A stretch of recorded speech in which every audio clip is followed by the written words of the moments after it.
Tatlong mga rebeldeng NPA at isang sundalo ang patay sa encounter sa Calamansig, Sultan Kudarat kahapon ng madaling araw. Hindi muna kinilala ni 37th Infantry Battalion Commander Lieutenant Colonel Christopherson Kapuyan ang nasawing sundalo habang hindi pa formal na naipaabot sa pamilya nito ang pangyayari.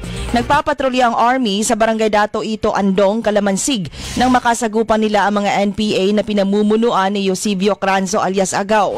Tumagal ng halos 2 oras ang labanan hanggang sa tumakas ang mga rebelde at naiwan ang 3 nilang patay na kasamahan at kanilang mga baril. Nagpahayag naman ng kalungkutan sina 603rd Brigade Commander Brigadier General Michael Santos at 6th Infantry Division Commander Major General Donald Gumiran sa sinapit ng nasawing sundalo na anilay nag-alay ng kanyang buhay sa pagtatanggol ng bayan.